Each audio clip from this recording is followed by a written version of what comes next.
temporary marriage, timed marriage, mut'ah, or as some people call it, temp, is one of the most taboo subject matters within our community. While media outlets such as BBC and the likes spend millions upon millions of dollars creating documentaries and films to defame the Ithna Ashari school of thought, we choose to ignore this topic. We choose to remain silent when it comes to discussing this matter. Temporary marriage is a form of valid marriage within the religion of Islam amongst two consenting adults. We are not here to discuss whether this is something that you should be doing. We are not here to encourage you to do this, nor we are here to discourage you to do this. Because I believe that this is a personal opinion of people. The greatest institution within the religion of Islam is the institution of family. Family based on devotion, permanent devotion. Rasulullah sallallahu alayhi wa alihi wa sallam says, تناكحوا تناسلوا فإني أباهي بكم الأمم يوم القيامة ولو بالسقط. Get married, establish families, have children, and make me proud on the Day of Judgment. However, consider this, brothers and sisters, as an emergency door. As something placed as a rahmah by Allah subhanahu wa ta'ala for the people. It may not be the norm, but it is there. Don't judge it so quickly. Don't be so close-minded when you come to things that you are ignorant of or you don't know. Like I said, some people, they hate it. Some people, they don't want to talk about it. Some people don't want to discuss it. Of course, there are a few people who want to always discuss it. But the concept is that we have to be open to studying, learning, and understanding the religion of Islam. I have to give my personal opinion. This is my personal opinion. I could be wrong. I don't believe this is for young adults. I believe that this is for more mature and developed individuals. And I don't believe that this is the solution for everyone. Allah subhanahu wa ta'ala in chapter 4, verse 24, speaks of the validity of temporary marriage. Chapter 4, Surah An-Nisa, is known as the second Baqarah. Why? Because it is the second largest chapter within the Holy Quran. Now keep this in mind. When was the fourth chapter revealed? The fourth chapter of the Holy Quran, Surah An-Nisa, the woman was revealed 7 years after the hijrah of Rasulullah. So towards the end of the life of Rasulullah. When did it end? When did its dissension end? The 10th year after the hijrah. In fact, some Sunni ulama, mufassirin, scholars of tafsir, have stated that ayah 172, known as Ayatul Kalalah, was revealed as the very last ayah within the Holy Quran. So the fourth chapter of the Holy Quran, it took approximately 3 years for it to descend. 7th year after the 10th year. Why do I say this? Because many people will tell you the ayah of mut'ah has been abrogated, has been changed, the law has been changed. And when you look at the verses that they suggest abrogated this ayah, you see that all of them were revealed prior to this ayah, prior to Surah An-Nisa. So they cannot abrogate, they cannot do naskh of Surah Al-Nisa. Allah subhanahu wa ta'ala here discusses a timed marriage where a man is then required to pay a dowry in return of this marriage, this fixed period of marriage, to the woman. Very good. Now let us come to the mufassirin. The mufassirin whom have outlined this within their books. So Allah subhanahu wa ta'ala says, introduces this marriage in the 4th ayah of the 24th ayah of the 4th chapter. Which ones of the ulama of the Muslimin? You see, because they tell you, if you ask them, what is mut'ah? They tell you it's fornication. It is zina. It is a marriage only practiced by the Shia. It is prostitution. Look at the level of ignorance and jahala that some of the Muslims they live in. And there is nobody to question them. Nobody to ask them. We go to their most important book of tafsir. Hands down the most important mufassir of the Sunni school of thought. Muhammad bin Jarir al-Tabari, who died in the year 224. He hails from Tabaristan. And no one, no alim, no Sunni alim can question Tabari. He speaks of the legitimacy of the temporary marriage. And in this ayah, in the tafsir of this ayah, he speaks of its validity in the time of Rasulullah, in the time of Abu Bakr, and in the time of Umar, towards the end of the time of Umar. Number 2, Fakhr al-Din al-Razi. Fakhr al-Razi, Tafsir Fakhr al-Razi is by far one of the most important books of tafsir within the Muslim world. He is known as Imam al-Mufassirin, who died in the year 605 after the Hijrah.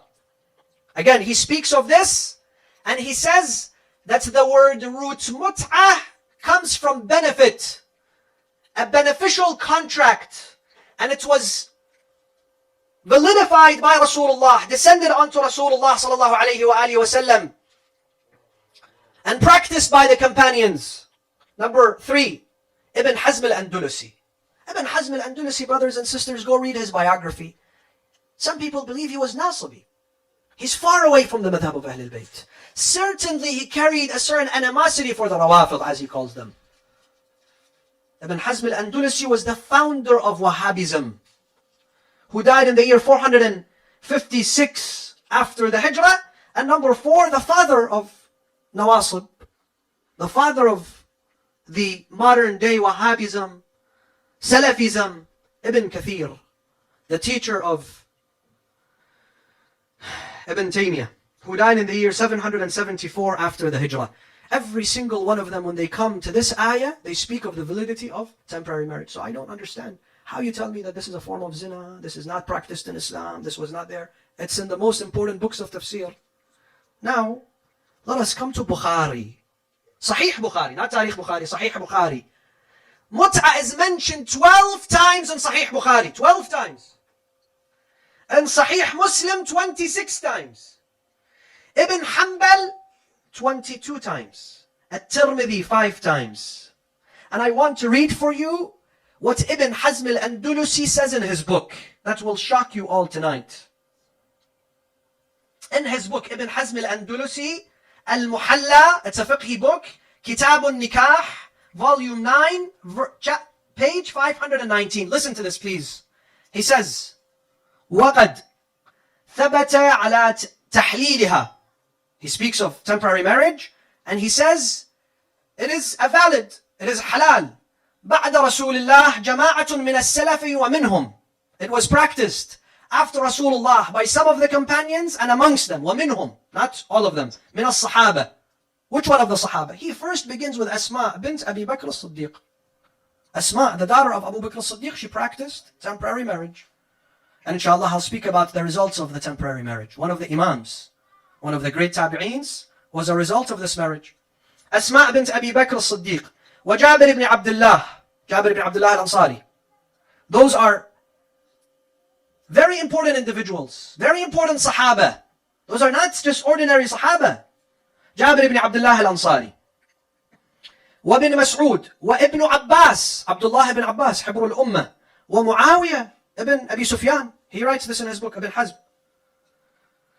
وعمر بن حريث وأبو سعيد الخدري وسلمة.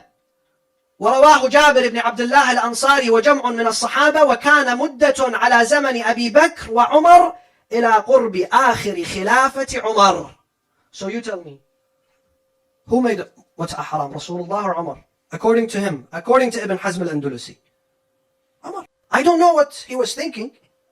I don't know why he did this. But we come to the hadith. They went to his son, the second Khalifa's son, Abdullah ibn Umar, who used to practice temporary marriage. And they told him, but your father forbid temporary marriage.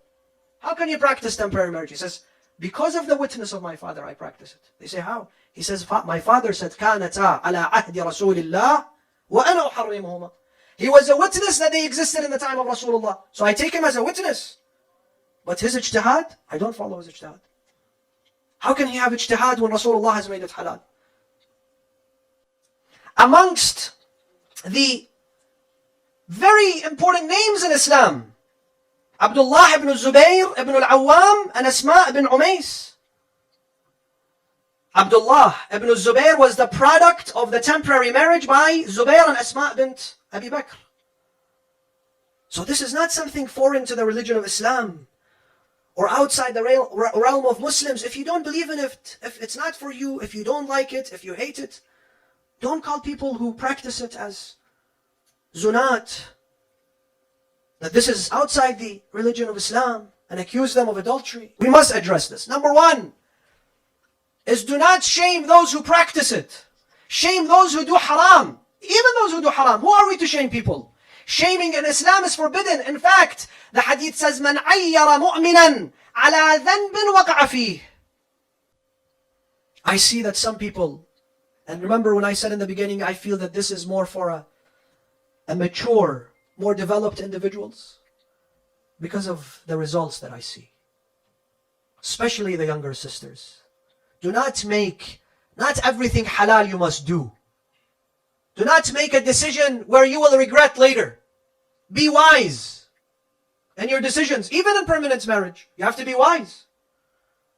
Where you live, how you live, what you do, what you eat, even if it's halal, you have to have some wisdom. You have to use the aql that Allah subhanahu wa ta'ala has given you. Because you may have regrets. Why? Because I have seen blackmailing happen within our community. Don't tell me this has not happened, where people are blackmailed. They're defamed. A few years ago, in the state of California, someone committed suicide because of this, because of blackmailing. Do you not think of Allah? Do we not think of our qabr? Do we not think of our akhirah?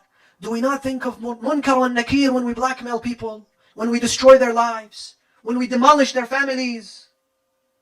When we take it to social media, and maybe it's not even true. Many of the times it's fabricated lies, and we use that to defame people.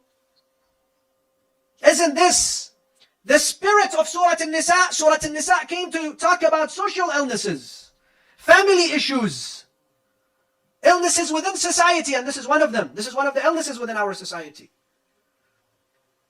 And number three, do not abuse this. Not everything that is made by... Because many people will tell you this is an ugly act. This is the act of perverted people. Why? Because of the way that some people abuse it. It is abused. Some people don't even understand its rules.